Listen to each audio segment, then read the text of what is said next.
Well, I'll go ahead and get our meeting started. Thank you, everybody, for your attendance today for this quarter's Safety Roundtable. Our topic, as you know, is suicide prevention.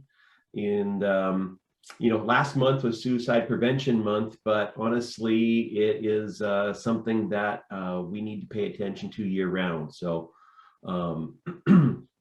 I'm going to read a couple of statistics that I pulled today that were surprising, but I think it lends some gravity to the subject matter. So according to the CDC, the construction industry has one of the highest suicide rates compared to other industries. I found that surprising. And then this one caught me by surprise too. There are approximately 3 job site fatalities in construction every day, and there's an estimated 10 to 12 suicides among construction workers every day. So it really outweighs the average construction-related fatalities, almost by 4 times. In the construction industry, mental health awareness and suicide prevention are just as important as job safety issues. We're thrilled that you took time out of your day to join us to pay attention to this important issue. And our speaker is here to give us all kinds of information and focus us on this topic. So Cadbury Lehrman Schmidt, in addition to her responsibilities as a superintendent at Hensel Phelps, is active in the Washington Construction Industry Suicide Prevention Work Group. And we're very happy that she's here to join us today. So with that, Cadbury, I think I'll just turn it over to you. Great. Thank you very much, Eric. I'm going to get my screen shared so we can confirm that that's working here. In 1 second. Going. Good. You see that? I've got you. Perfect. And for those who are watching, if it's useful to you, you can toggle in the upper right-hand side between speaker or gallery view, whatever is easier for you to be able to see the slides or follow along. But thank you so much, Eric and ABC, for inviting me to speak at this Safety Roundtable quarterly discussion. The topic of suicide prevention. Eric, thank you for being vulnerable up front that you weren't aware of some of the information. And I'm sure that those on this call have a varying level of understanding about the severity and the relationship of the topic to construction. And so I'll introduce myself further in a minute, but what you need to know about this session today is that my perspective is not of a professional educator or a researcher or an HR professional, but as a full-time superintendent, I think it qualifies me as a full-time community builder, safety champion, leadership scholar, and maybe an implementation strategist for the type of work that we do all day in the construction industry. And so I plan today to provide you with a perspective that maybe demands a little bit more efficiency and clearly communicated logistics. So my goal, and if I don't achieve it, I've failed, is that this information is actionable and that you can use it immediately. It's not meant to just be theoretical. I want to give you something that you can take away and change. And so before we continue, Mamie, I'd love if you jump in the chat box and let me know your role or your title, just so that I get an idea of who's in the room so I can make sure to maybe change how I'm talking about things.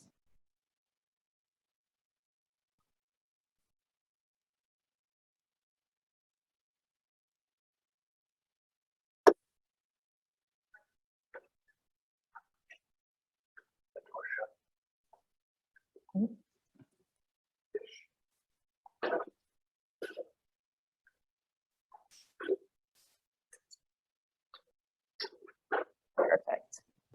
Thank you. I appreciate you sharing that. So with safety and HR in predominant attendance, I think that you have a lot of responsibility on your shoulders when it comes to this topic. You're in a position where you'll actually be educating a lot of operational folks. And so the information I'm giving as the perspective of somebody in operations This hopefully allows you to communicate it in a way that's well received, because there's a mixed response usually to the applicability of this topic to the industry. But by the end of this discussion, you will have a very thorough understanding of really how to look at prevention and awareness when it comes to bringing back this information to others. And so let me tell you a little bit about what you can expect from today's session. The goal is for you to walk away feeling like you can make a positive change within your teams, within the job sites that you visit. And for the sake of this topic, what does positive change mean? It means that you'll have a framework and examples which you and your role can build a culture that supports your workers' best decision-making and engagement. And it's a culture that reinforces our efforts in supporting our team members' mental health that goes hand in hand. And so today's training will cover the definition of psychological safety, which is a term that's making fresh rounds in the construction, safety, and leadership initiative development circles. And it's highly related to the topic of mental health and suicide prevention. We'll talk about the value of a job site that builds psychological safety. And we'll talk about how that's illustrated through the challenges and risks that are inherent to the construction industry based on our cultural, historical biases, our industry's stigmas, and like Eric had started to introduce some of the alarming statistics. And so feel free to use the chat box as liberally as you like. If you have stories that you want to put in there or any examples or questions, I am totally ready. I've got my chat box on the side to answer any questions as we go on. There are no stupid questions when it comes to the topic of mental health, and I have no problem stopping to clarify or to swap stories on it. So thank you again for the introduction. A bit more about me. I am a superintendent with Hensel Phelps. We're a large general contractor and building services provider. And for the last 15 years of my career, I've had the pleasure and challenge of working coast to coast on highly phased active aviation and greater education campuses. And so around a lot of public, large projects usually. So the one I just came off of was about $450 million with over 300 people at its peak. And that was with the Port of Seattle at SeaTac Airport. And I've had the privilege along these last 6 years of working with progressive owners and organizations like ABC, who are really in support of industry changing information sharing. That's the point of today's event. So through the contributions of organizations willing to share the message about the importance of mental health and the tactics to address suicide prevention and awareness, we get to have a further awareness discussion and learn from each other. So Seattle has been my home for the last 6 years with my family. And through that, I've found a community of builders and organizations to support workforce health in a variety of ways. And so that's pre-apprenticeship programs, suicide awareness and prevention, and university program advising. And so being able to tap into all those different resources, I've really had an opportunity to collaborate and learn how to communicate with different voices within the industry and to learn about different experiences.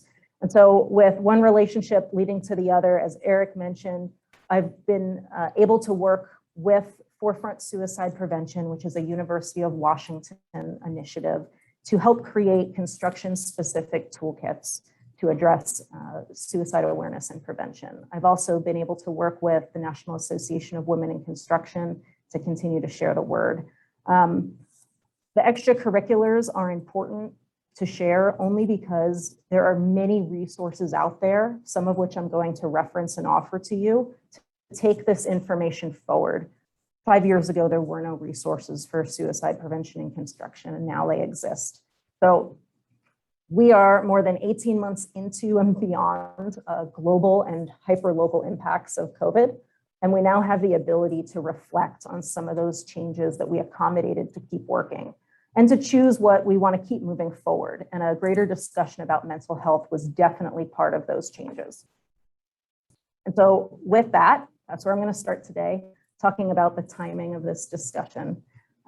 Why has psychological safety become a hot phrase in construction over the last year and a half, 2 years, and why should we keep it at the forefront? From my vantage point as a superintendent, the last 2 years have really been groundbreaking for our industry. With the international pandemic and social unrest and racial justice movements, these new and global challenges, they've forced our industry to flex beyond our previously accepted protocols. And so how do we support our teams in new ways? We've challenged stereotypes and stigmas and practices that we thought exemplified our culture, like we now allow crew members to stay home when they're sick. That's a change personally for me. I always went to work sick. Now we are changing how we do work in order to support our people's health. We are changing our work because L&I inspections are being done via FaceTime for our elevators and our escalators. And it's been really heartening to see that we can change as an industry, and that means it's time to take a look at some new topics. And so as global events unfolded, what I witnessed was really twofold. First, there was an urgent need to respond appropriately to the newly revealed struggles of our teams and teammates. And second, that the people in our industry were becoming much more inclined to engage about topics that previously had been considered taboo or unnecessary in the workplace.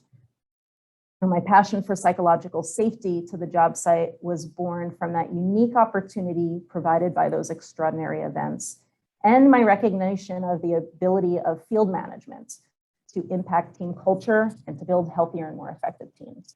And so my goal in talking about psychological safety is rooted in the relationship that exists between pursuing workforce health and maintaining team effectiveness. And so let's answer the question, what is psychological safety and how does it apply to construction?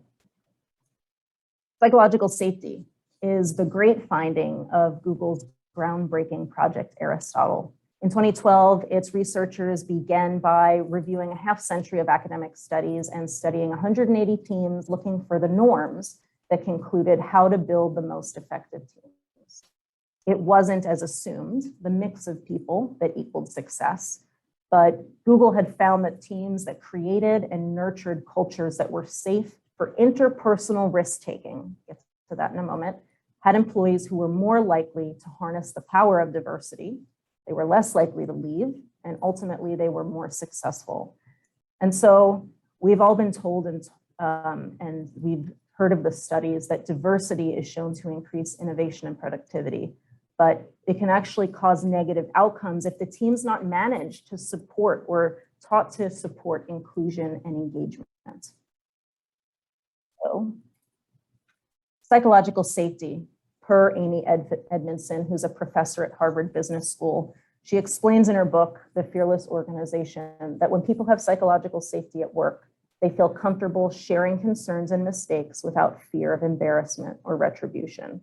So it's the belief that one will not be punished or humiliated for speaking up with ideas, with questions or concerns and mistakes. And we see this in the realm of safety. If we don't have a culture where somebody can ask a question about how to perform a task safely, as an example, then they can't get that information. And so I learned about this concept after I had started my work with the various different organizations, but immediately reflected when I heard about this concept that in our industry, the application of psychological safety must include a discussion about employee wellness, about supporting mental health and improving inclusion. It's not just about how to harness engagement.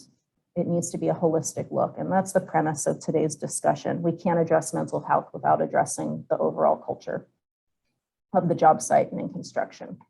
And so these essential topics have really risen to the top of employer discussions over the last year, and they impact the effectiveness of our teams. Because effective construction teams deliver on the valued metrics of our industry.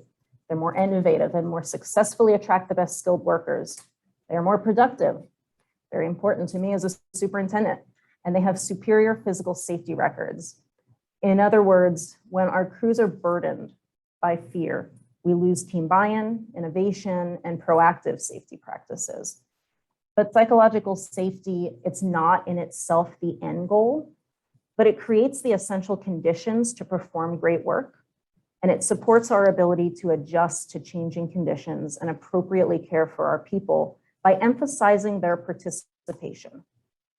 If team members are to feel safe to take risks and be vulnerable in front of each other, and for this ideal environment to thrive, the dynamics of job site teams needs to be challenged. And this is not an insignificant task, because as an industry, our people have been struggling with serious problems that erode the effectiveness of our teams. So these well preceded 2020 and include, first, a traditional old school job site dynamic that can reinforce racism, sexism, homophobia, and transphobia, which create a hostile and unsafe work environment. Second, at nearly 4 times the national average, the constructions industry rate of suicide reveals a need to support psychological trauma that is reinforced by the widespread stigma and inherent characteristics of our work. And we'll talk about those in a minute. And third, the industry's skilled craft workforce has not recovered in the decades since the Great Recession, and a question lingers: how will we patch our leaky pipeline and train the next generation? Now, last year, these issues were underscored by an international reflection on the role of race in our country's society. Under the pressures of the economic and personal impacts of the pandemic, the focus on suicide and opioid abuse statistics has skyrocketed. And 3, when it comes to our workforce's future, the start of the pandemic might have dampened the consequences of the skilled worker shortage, but the USG and US Chamber Commercial Construction Index has been tracking an increased demand for more skilled tradespeople into 2021, and we're seeing that now. And through major upheavals of work availability and demand over these last 2 years, we really want our workforce to be nimble and proficient in the face of uncertainty. And that's where psychological safety plays a role. So a quick recap. We have historical cultural challenges in our industry, and I'm asserting that reconsidering our management decisions to align with a culture of psychological safety is essential to changing harmful team dynamics, avoiding disastrous personal health impacts, and upgrading the greater perception of the industry as a career choice. Yes, Angela, thank you for your comments in the chat. Psychological safety is a result of leadership or culture, and we will get to that here in a minute. So there is a direct tie between the challenges we face as an industry and why we're discussing the topic of psychological safety as a solution to these hazards. And as safety professionals out there in the audience, you might have heard it as a concept called presenteeism, but it's about the concept of distraction. When we think about safety in the construction industry, the first thing that comes to mind are our PPE requirements or equipment inspections, or the importance of our policies and protocols that we put in place every day to protect our workers from the dangers of on-site injuries. But there are hazards that we can't see. And the outside stresses and distractions that can take us out of our element, interfere with our focus or awareness, and impact everything from our decision-making abilities to our reaction times, those are in need of attention. Now, presenteeism is defined as the problem of employees who are not fully functioning in the workplace because of an illness, an injury, or another condition. And these distracted employees create a greater risk of physical injury for themselves and the rest of the crew. And so when it comes to creating a safe and productive work environment, it's critically important that we are both physically and mentally present as individuals to support our entire team. Now, distraction from the task at hand can be caused by challenges that are impacting an individual from beyond the workplace, or because something at work has created a reason that they are fearful or unable to speak up. And so mitigating presenteeism with a psychologically safe culture includes scenarios of supporting mental health, improving inclusion, and supporting employee wellness in changing conditions. And maybe in hearing that, you're reminded to bristle of our historic culture that draws a line between personal and professional time, whether you're at work or you're outside of work. Leave that at home. However, COVID allowed us the ability to blur that line. What happens at home is now acceptable to talk about in the workplace when it's affecting everybody. We have seen conversations open up about having to get home to pick up children, about whether or not somebody is healthy enough to be on the job site. We are listening to different conversations that allow us to tap into the personal side of somebody's experience and how it impacts where they are mentally at work. And so here are some applicable examples. Imagine Terry, an operator. He lies to his team about the tardiness that is a side effect of his battle with a substance abuse disorder because he doesn't know where to find help and he can't afford help if he's fired. Or another example of distraction in an unpsychologically safe place, Jaylyn, a minority apprentice who is subjected to daily but subtle and disparaging comments, which make her feel voiceless when she's asked to perform a task without proper safety training.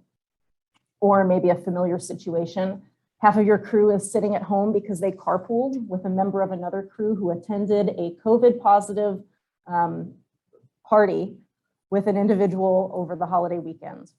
Now the remainder of the crew is starting the day worried about their own health, and they're stepping into roles now that they're less familiar with. They want to go home too. And so these examples, we see the impact of situations that impact the subject's state of minds.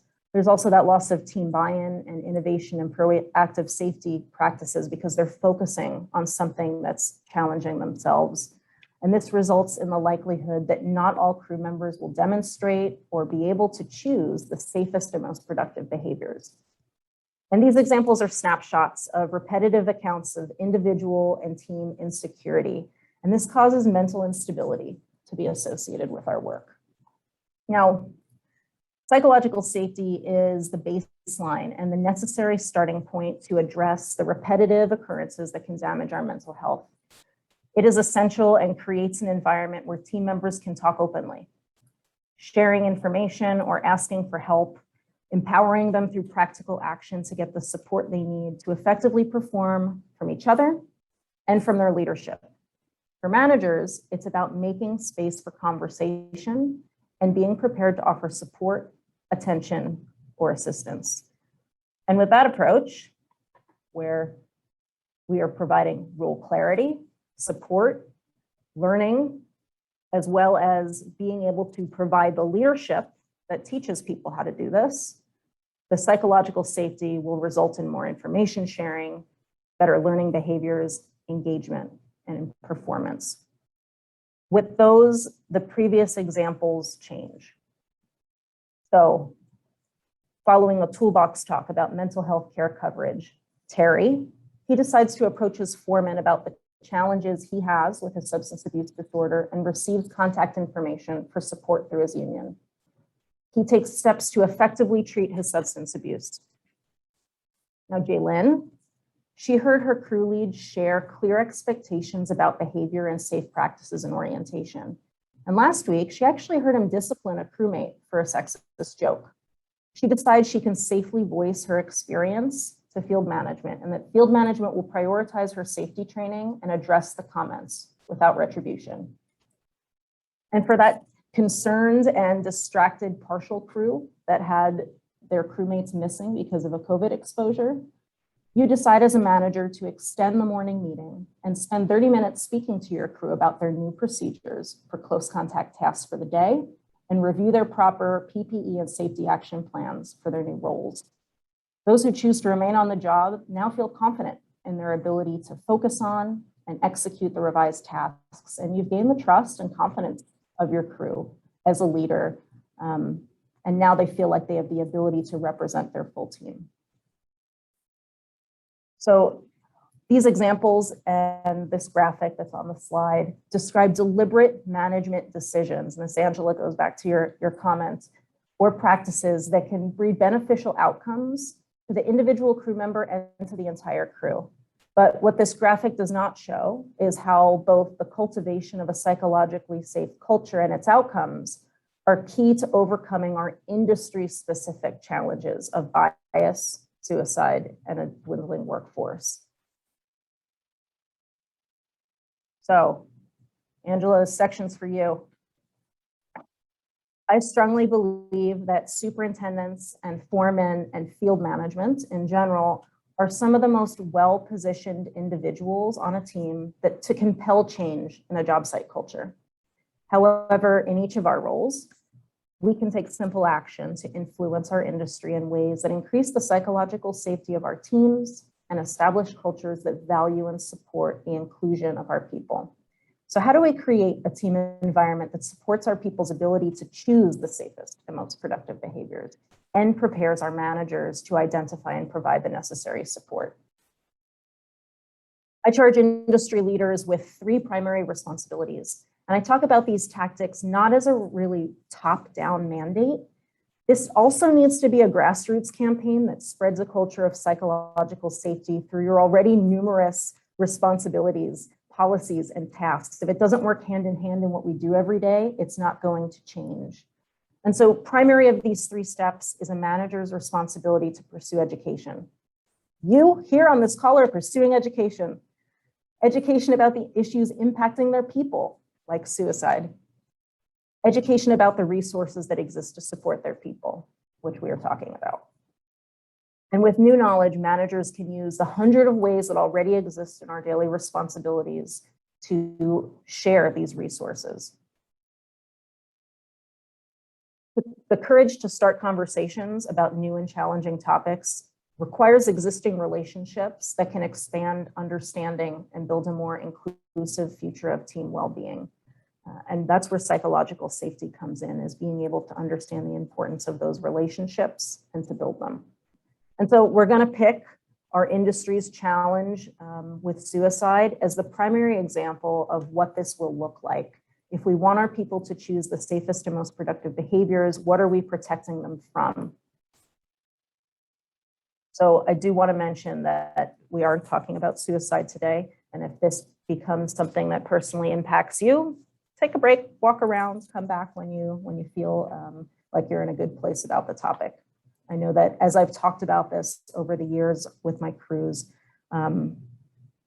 there's been a lot of response, and the response is usually, thank you so much. I know somebody, and this really impacted me. So I understand that it can be emotional. So, Eric, let's continue to get educated about our industry's suicide epidemic.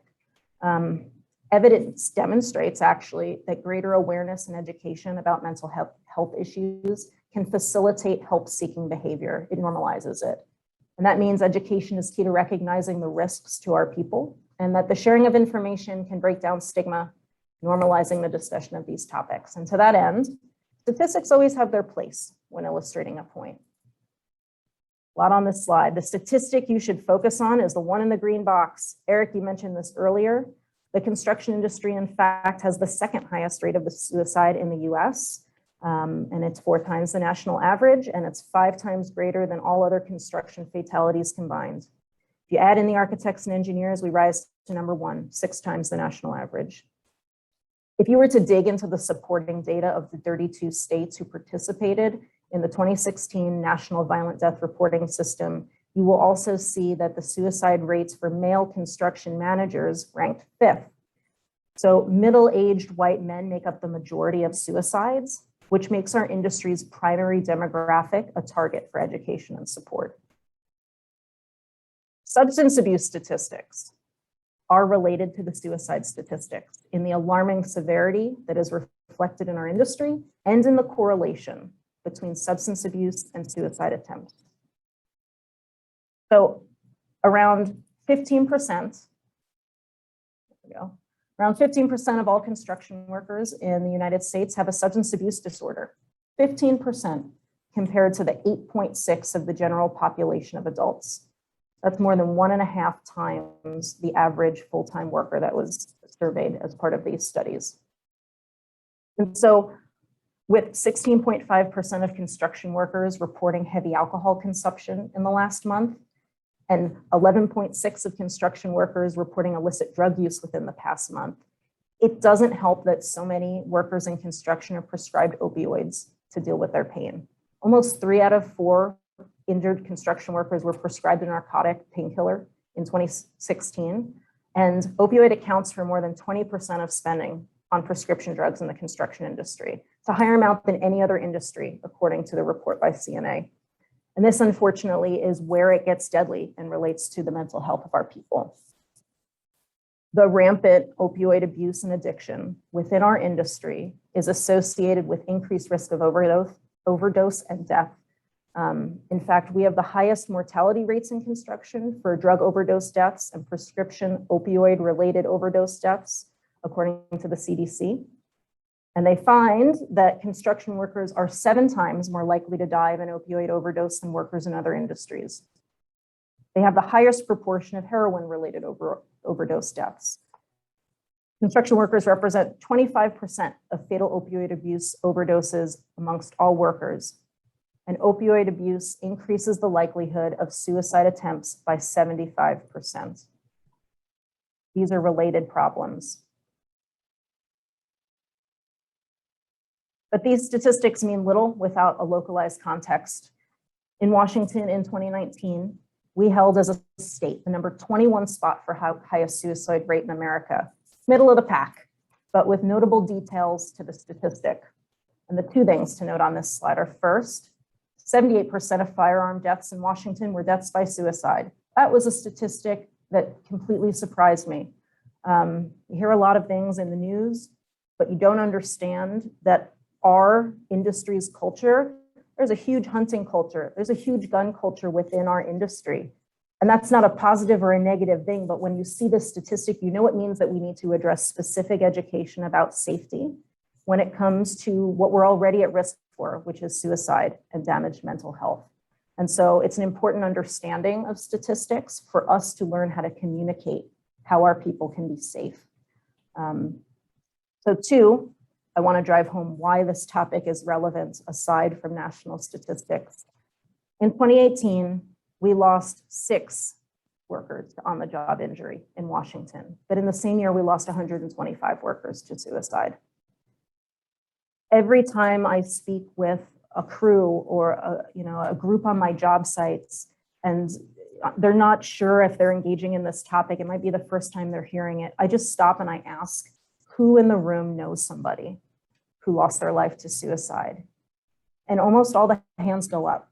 We just don't talk about it, but giving people permission to talk about it is what needs to change. Fast forward to 2020, we have a new statistic. Our industry in Washington lost 16 workers to on-the-job injury in 2020. Of that 16, 3 were on-site suicides and 3 were on-site drug overdoses. We are fielding the impacts of mental health crises on the job site. And we have an obligation to take action to protect our people. And that starts by understanding the inherent risk factors that make us susceptible to mental health challenges in construction. First, as an industry, we have risk factors that make us susceptible to mental health challenges that are inherent to our work, which is high risk, production focus, often has schedule or seasonal restrictions. Now, in itself, the work is relatively neutral, but how we execute these work and manage the work, back to leadership, can determine positive or negative consequences. For example, manual labor can contribute to chronic pain, which can result in opioid abuse. We can be separated from our families at length, and our leadership might have been promoted because of their ability to produce, and not perhaps because they understand or have been trained to shoulder the demands of leadership. And finally, we have a culture that supports stigmas that have kept us quiet about our problems and has rationalized risks and biases. And so what does mental health stigma sound like? It sounds like, here we go, suck it up. That's nothing. You're leaving for another doctor's appointment, or he killed himself and left his wife and kids with nothing. How could he be so selfish? In reality, a person's decision to end their own life is a result of overwhelming despair, and not to say so much to stop living, but to free themselves from pain. Now, their decision could be related to fear, trauma, illness, pain, side effect of medications. They might not know where to find help. They might not want to be a burden to their crews or their families. But this stigma problem, it keeps us quiet when we need resources. It keeps us quiet when we need to change our schedule, but don't know how to ask for it. Stigma is the result of the lack of psychological safety. And the challenge of suicide prevention is directly tied to the cultures we create on our job sites. We can't hope to successfully support our people if our people do not feel heard or trusted. Education about mental health risks is essential to creating a culture of psychological safety on the job site, because the historic stigmas in our industry create a barrier to the people who need resources. Eric, you mentioned that last month was Suicide Awareness Month. In May, it was Mental Health Awareness Month. And this year, for the first time ever, National Construction Safety Week led a campaign with the theme of holistic safety. Be present, be focused, be safe. This was a notable difference about their themes from the past. And it presented topics about the impact of sleep, about active listening, about awareness of your surroundings, and prioritizing mental health and well-being. This year, I saw peer companies and trade partners loudly promoting mental health resources. And in this audience, it's actually a great opportunity to learn from each other. So does anybody in this room have any examples that they saw from companies this year who suddenly started talking about a topic of mental health or holistic wellness?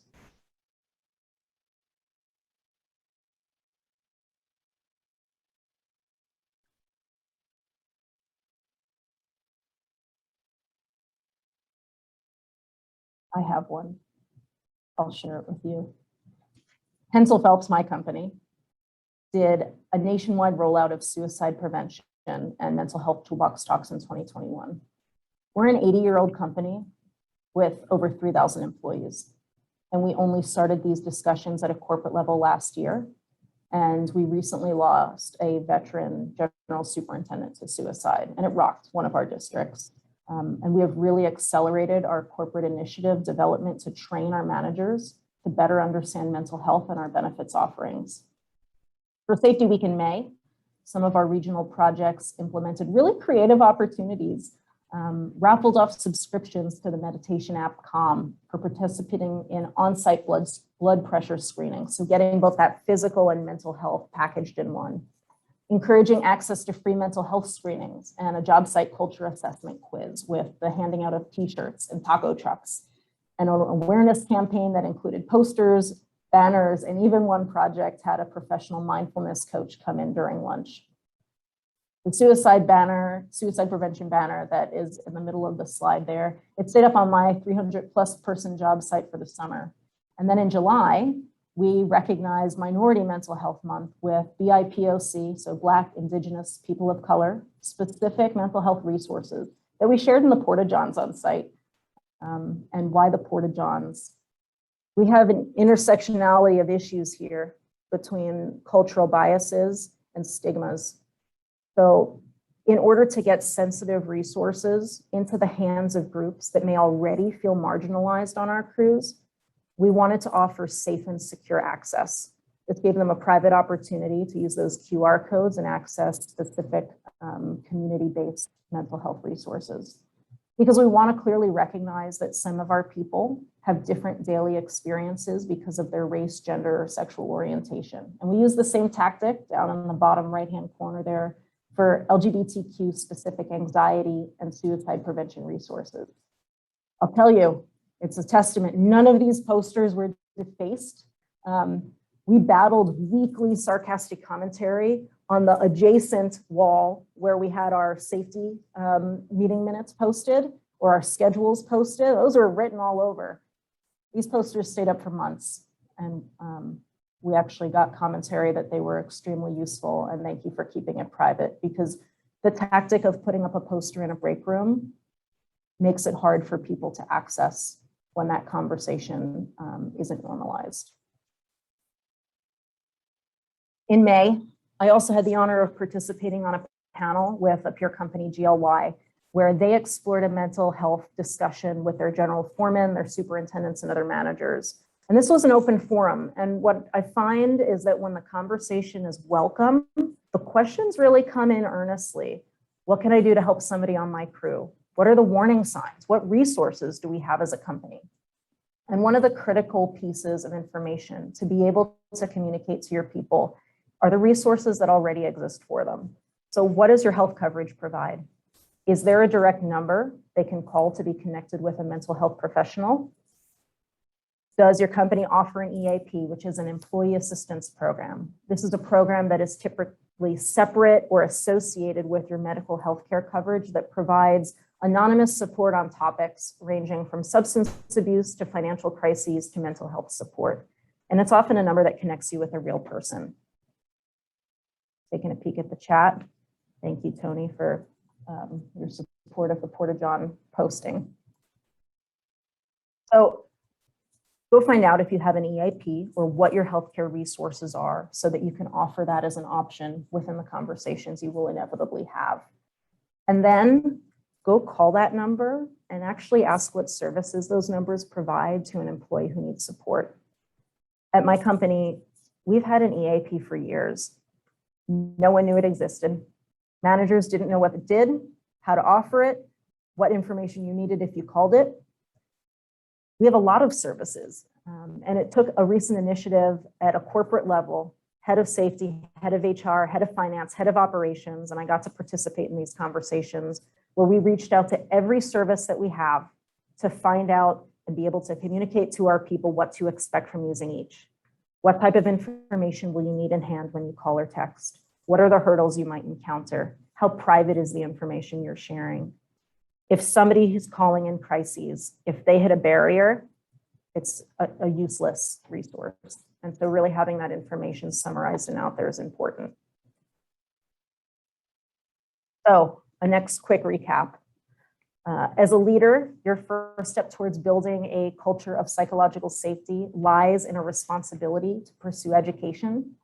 Education about the issues impacting your people and education about the resources that exist to support them.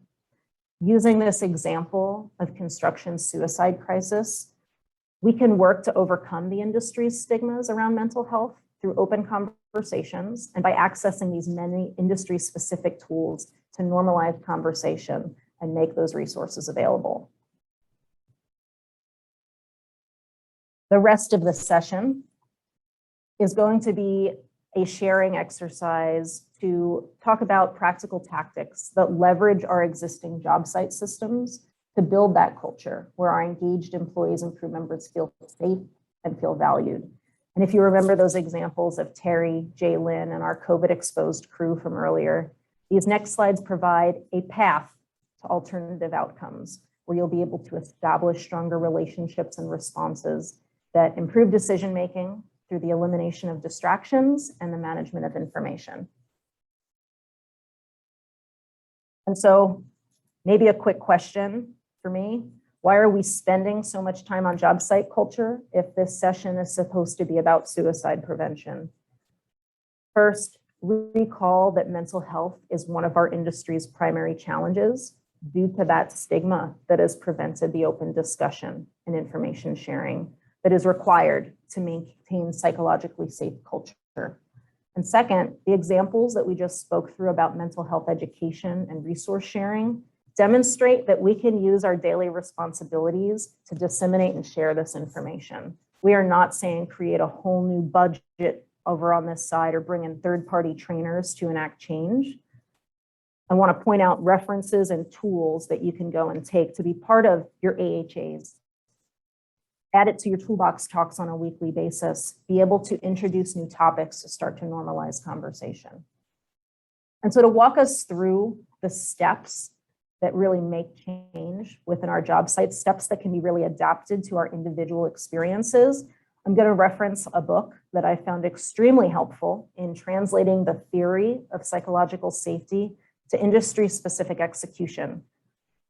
Timothy Clark of Leader Factor has published a framework there at the bottom in those 4 steps that describes the stages of employee engagement that are required to achieve and measure safety in a workplace culture.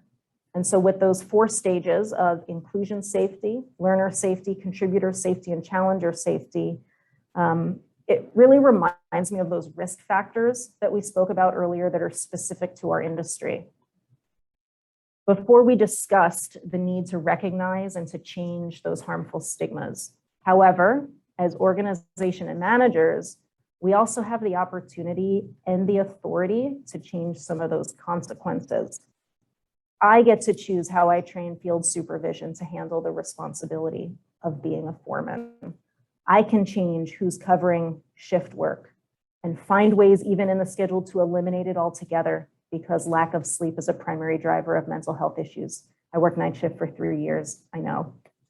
And we can learn to recognize and to refer teammates to manage their health by changing how we talk about our healthcare.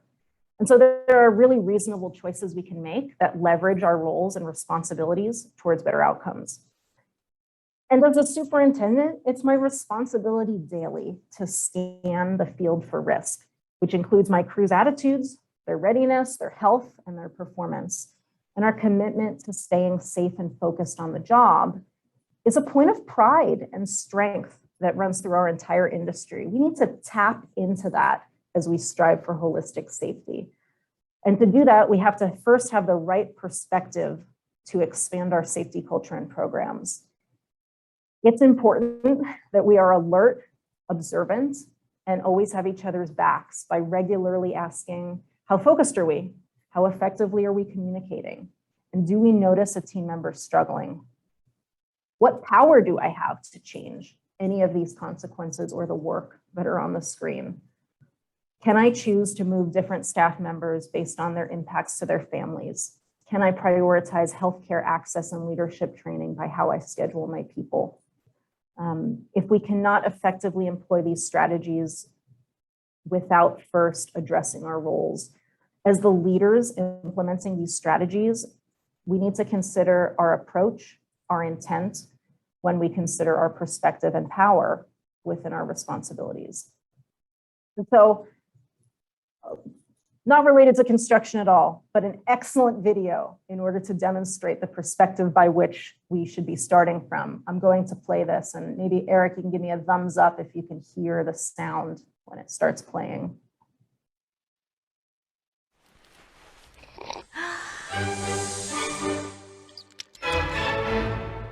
Good? So what is empathy, and why is it very different than sympathy? Empathy fuels connection. Sympathy drives disconnection. Empathy, it's very interesting. Teresa Wiseman is a nursing scholar who studied professions,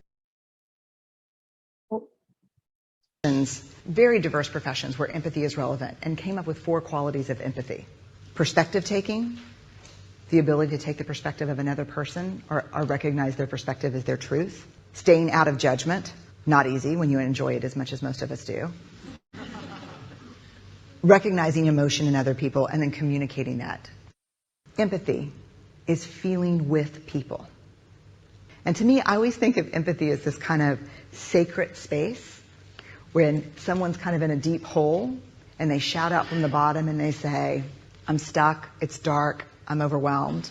And then we look and we say, hey, you can climb down. I know what it's like down here, and you're not alone. Sympathy is, ooh, it's bad, no, you want a sandwich? Empathy is a choice, and it's a vulnerable choice, because in order to connect with you, I have to connect with something in myself that knows that feeling. Rarely, if ever, does an empathic response begin with at least. Yeah. And we do it all the time. Because you know what? Someone just shared something with us that's incredibly painful, and we're trying to silver lining it. I don't think that's a verb, but I'm using it as one. We're trying to put the silver lining around it. So, I had a miscarriage. Oh, at least you know you can get pregnant. I think my marriage is falling apart. At least you have a marriage. John's getting kicked out of school. At least Sarah is an A student. But one of the things we do sometimes in the face of very difficult conversations is we try to make things better. If I share something with you that's very difficult, I'd rather you say, I don't even know what to say right now, I'm just so glad you told me. Because the truth is, rarely can a response make something better.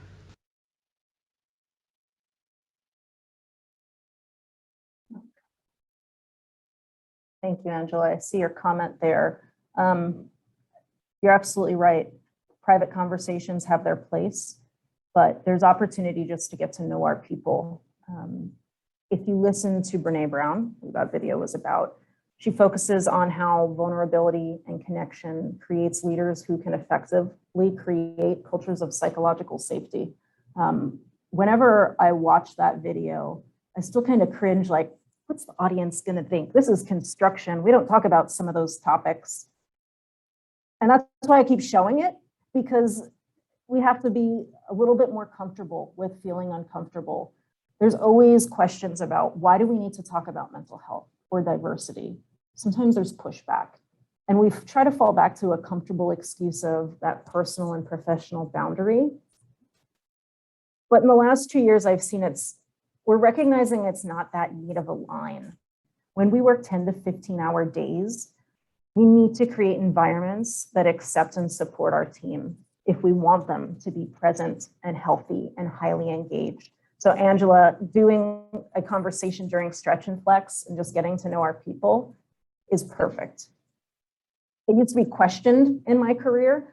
People would say, when I got off a night shift and I was telling my general superintendent, like, this is what I'm hearing from the crews, this is what they told me, I'd get, Cadbury, don't listen to the drama. It's just drama. Let me tell you, my crews were like the highest performing crews on the job site because I was checking in with them, because they came to work and knew that they could just share or offload something. Maybe it's because I also brought cookies at times, but building a rapport and the ability to have conversations that go beyond just what they think you want to hear at work really not only brings, a personal perspective into it and makes them feel welcome, but it has them share a little bit more about their work. And then you can actually get to that innovation and that problem solving. And so when you have that right approach, that deliberate action actually becomes impactful. It's earnest and it resonates with your people. And so here's this actionable framework that I'm going to walk through in order to show us how to apply these techniques to our industry. And so starting with inclusion safety. Inclusion safety says, to satisfy the human need to connect and belong, the job site must value a culture of acceptance. Managers have the responsibility to learn about the experiences of their people so that they can uphold expectations for conduct and create a welcoming workplace. I need to recognize that somebody who doesn't speak English as well as the rest of my crew has a different experience, and it's my responsibility as a leader to make that person feel part of the team. We already have different procedures and policies on the job site that set expectations and the culture of the project. This could be your job site orientation. This could be your onboarding. This could be part of your safety education. When I do my job site orientations, right before or after the PPE requirements for the project, I talk about what culture we want to have on that job site, how we're expected to treat each other, and how I expect people to come to be able to talk to their crews and to be able to talk to me. And also here are some mental health resources. And they're like looking around like, why is this in the presentation? And I'm like, well, why not? Let's just throw in the conversation right now so you know that it's welcome on this job site. One way of thinking about how to create this type of inclusion is to consider building consensus around the platinum rule. So to treat others how they want to be treated, you must seek to understand the experiences of your people. There is training out there that is construction specific. A pre-apprenticeship program here in the Seattle area has an incredible program called Rise Up. That QR code actually takes you to their website that you can also Google, that has a series of really groundbreaking toolbox talks and other resources that were created to support making sure that diverse apprentices had a place within the industry. It brings awareness to different perspectives and to different concepts that really support inclusion and the retention of our people. Learner safety. For learner safety, the goal is to satisfy the need to learn and grow that we all have. Everyone on the crew must feel safe to engage in the learning process. When an employee is a victim of presenteeism, when they are distracted, we talked about how their ability to learn and receive encouragement is lost. So creating an environment that esteems the voices of all team members, especially the mentoring of apprentices, as an example, it demonstrates your respect for the worker's knowledge and a commitment to creating a safe learning environment. So how can we create safety trainings or hazard analysis activity reviews to encourage interaction from all experience levels? To encourage learner safety, we can consider how we communicate in teaching situations, which our safety personnel and our on-site leadership are responsible for on a daily basis anyway. And so the characteristics I consider essential to a toolbox talk is it clearly answers why we're talking about this topic so that people understand why they should be relating to it. It provides a vocabulary to understand how to talk about the topic, and it establishes rules or behavioral expectations or measurements. If there are questions or stories, you want to pull those out of people to encourage conversation. Because when it comes time to share this information, I say that the delivery is almost more important than the message in creating an opportunity for information sharing, discussion, and engagement. And so that's the speaker's vulnerability. Eric kicked that off perfect when he said, I didn't know about this topic, so I looked it up. That's great. That tells everybody, like, I didn't know about it either, or I don't really understand this. I can ask a question. It challenges your audience to think in a different way. And I would argue, and I tell my younger engineers, that the goal of every single training is that people leave feeling differently. They're only going to take like 3 to 7% of your message away. I think that's the statistic. Like, you go to class, you only learn 3 to 7%. But if they feel different or compelled in a different way, you've achieved something. And so a practical tactic would be telling the senior members of your crew how to teach the younger members and how important their voice is.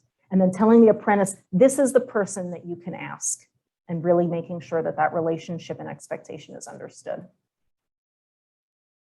Moving on to contributor safety. Contributor safety satisfies the human's basic need to contribute and to make a difference in their role. Now, I've seen in the strongest crews that an individual's contribution is really elevated when there's a development of a crew family mentality. Your team members feel stronger together than as individuals, and they feel really valued for their contributions. Now, this requires field managers who have been trained to lead. We spoke earlier about the problematic consequences of promoting individuals into management positions without management training.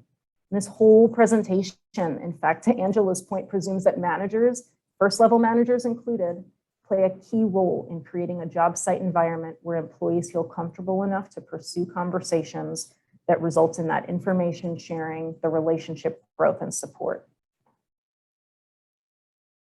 This was a toolbox talk that Hensel Phelps used earlier this year when we had National Safety Month. It's awesome. Tells you how to approach somebody and build a relationship. You hand this to a foreman that hasn't been trained to build relationships with their people. You say, here you go. This is what you do. Steps are right there. Looks pretty, easy to read. It is not going to make an impact. It is going to drive a void because you're demanding an expectation of relationship and culture without training that individual how to recognize when their people are struggling, how to talk to them, what resources you have. There needs to be a training component for management. I really can't talk about the need to improve field management training without sharing a quick plug for a curriculum I've really been inspired by as successful. Arcade Wayfinding is a company I support with an incredible mission to change the way field management is trained into leadership. I'm not paid by this group. I love their curriculum so much because I've been involved in 3 of their different foreman graduations of their foreman basic training boot camp. And to see these long-time or brand new individuals suddenly realize the impact they can have on their team while also learning technical skills is incredible. They come out of it and say, I've been to 10 trainings and I've never been taught how to talk to my people. And that is so necessary in our industry, and it's a missing piece right now. And so there's a lot of information that you can find on their website. but in general, there are starting to be curriculums out there that address the missing void of field management training. And it's going to be awesome. I'm so excited to have some of these people on my job site because they will impact the entire job site. Bring this home. Final highest level of psychological safety satisfies the human need to make things better. And this begs the questions, do we know what our people think should be better? How can we better support our crews? Can we elevate the perception of our industry through beneficial cultural change? Why aren't people joining our ranks? I don't know, maybe we can change the perception a little bit that this is a supportive place to work where you feel good about yourself. We already have the pride of work. How can we change that to be a cultural experience? Calendar safety facilitates the setting of goals and team visions, the sharing of information, the retention of staff, and the evolution of your team culture to a desired future state through effective participation. Our people need to feel like they can drive or be part of positive change. And challenger safety is reflected by what you do with the information that you've heard today.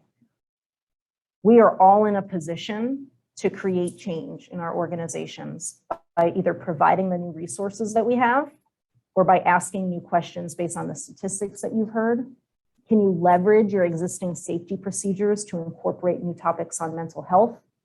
Can you build stronger relationships with your crews and staff? Can you demonstrate empathy and vulnerability, leading by example to change stigmas and have new topics of conversation?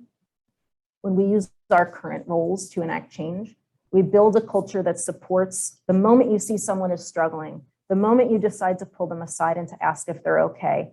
You have a baseline of relationship and a culture that says, you can talk, I have some resources for you. You can use your challenger safety. We can use the power that we have in our roles to build opportunities for others to create positive change too. And here we are at the final takeaway. We've discussed a lot of specific examples, but my hope is that you walk away with an understanding about how to build psychological safety on your job site and how that culture makes available resources impactful to your people, and that you can use your existing systems and responsibilities to enact change by following these 4 stages of psychological safety. You can walk away and apply it however your role fits within your organization, and you can apply it to the different ways that your crews interact. I hope that this has provided some more practical tactics for you to build that greater inclusion and engagement and participation and productivity, and that you can support your people's mental health by understanding how they interact in your culture every day. And thank you so much for the opportunity.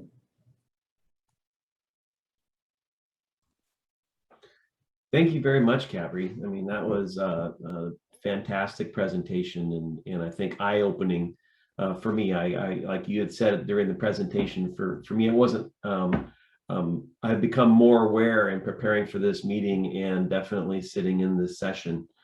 And some of the takeaways of ways that we can positively impact our companies are very meaningful. So I think we'll open up to any questions that the group has. I see a couple of comments in chat, but if feel free to put questions in chat or unmute yourself and ask questions group.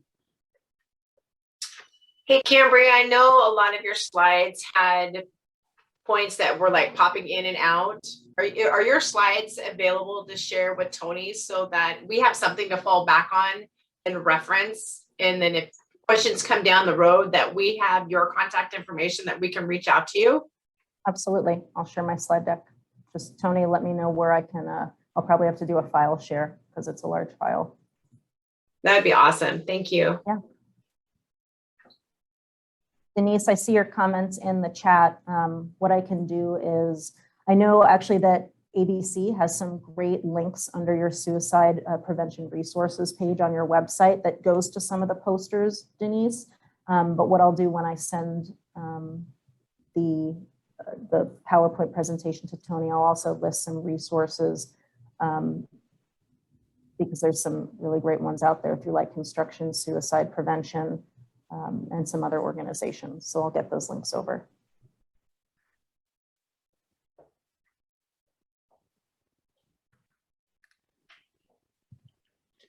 Cadbury, I don't know if it's a question, but what really rang home with me was how important culture is in psychological safety, and that is such a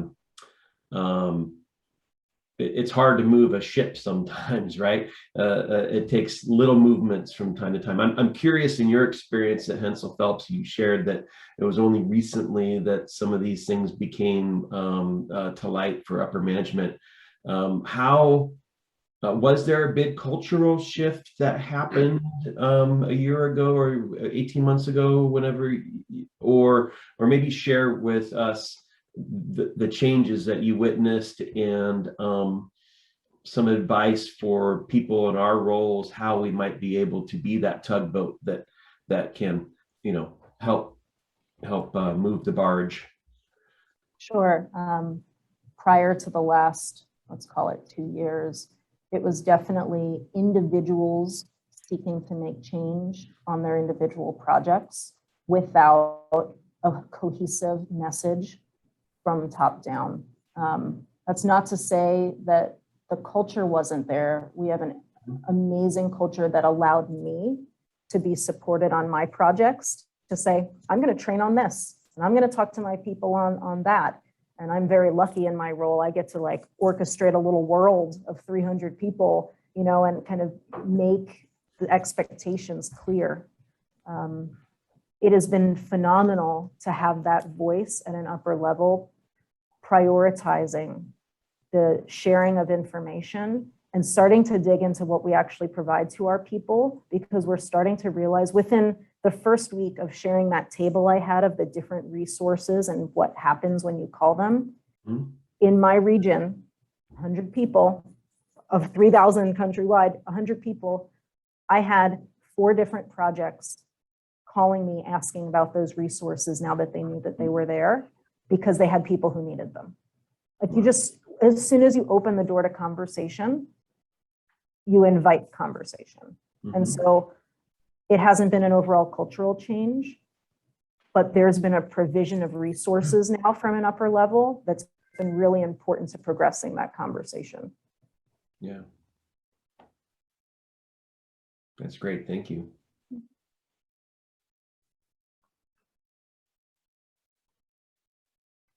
Ellie, I take your chat comments as positive. I'm glad that you have a culture that is supportive.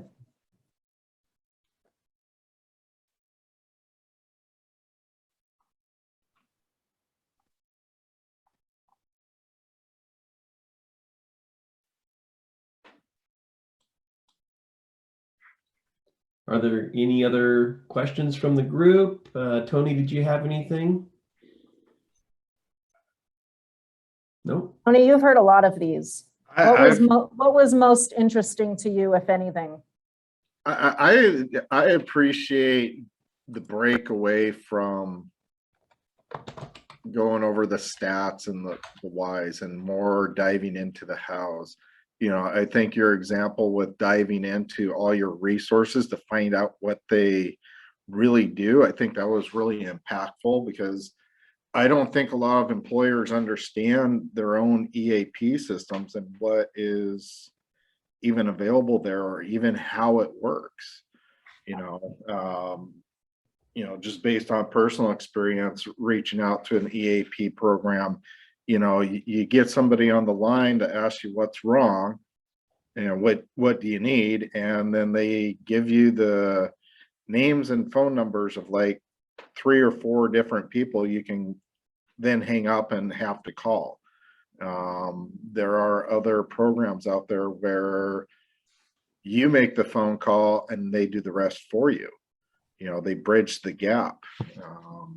I know we had Audrey from Fully Effective Employees speak to our group last year, and with her program as a standalone EAP, when it came to mental health, their operators were trained to bridge the gap between initial phone call and you actually being able to see a professional. So it wasn't like they were losing you into that transition, that black hole.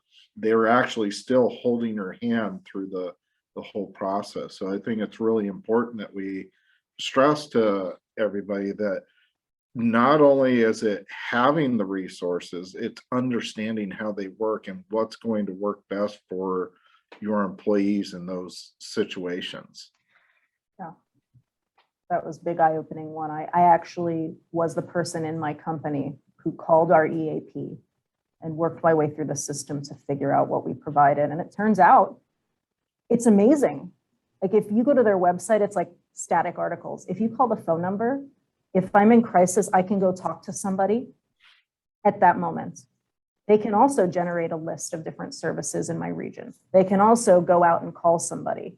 And to not even know that that existed, I've sat with younger engineers while they called to help them get new resources. It's amazing now that I know that it's there.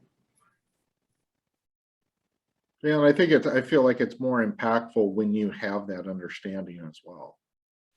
Yeah. Because then you're not sitting there scratching your head when you're on with that person making the phone call with them. Yep. Going, oh my God, I can't believe we're going through this. Yep.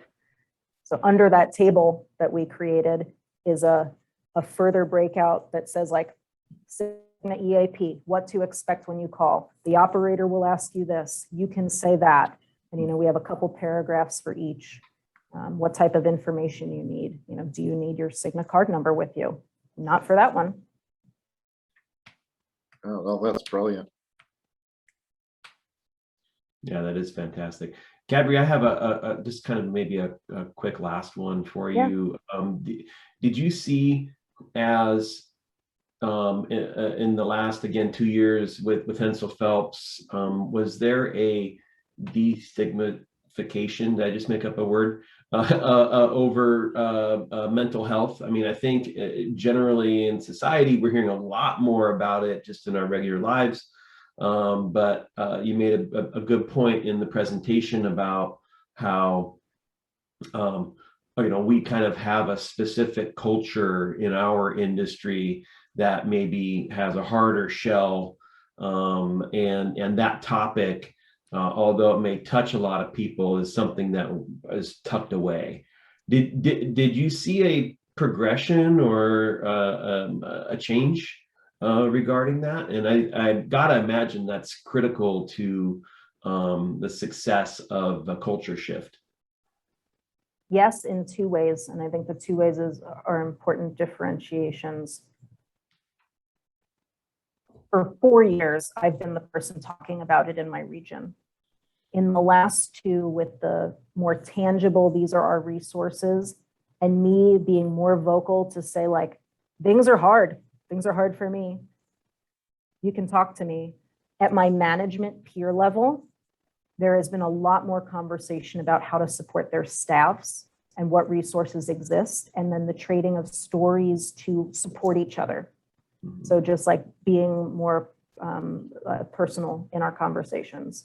At a job site level, absolutely. And it comes down to, again, if you just start the conversation, if you say suicide in one toolbox talk, like if the barrier is broken, like you are giving automatic permission.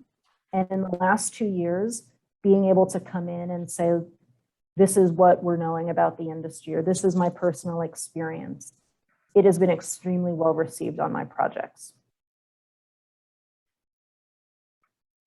Gotcha. Fantastic. Well, we are at 12:20, so I think that we can wrap up. Really, again, thank you very much. That was a fantastic presentation. It's an important topic. We're all here for a reason, and I'm happy that everybody that could make it today did, that they took the time out to make it. And Tony, this is being recorded, so we're going to distribute the link for the recording, I assume, in News of Merit, or some way we're going to make it available to membership. But I look forward to the slide deck as well, because Don, that's a great point. There were a lot. I was over here furiously trying to write some notes and things that I want to follow up on. So having access to that would be very helpful. We appreciate you sharing that with us. So, and I guess with that, we'll go ahead and conclude. Thanks everybody for taking your time today, and we look forward to seeing you again at the next roundtable. Awesome. Thank you so much for the opportunity. Thanks, Cadbury. Have a great day. Thank Yep, you. you too. Thanks, everybody. Thank you.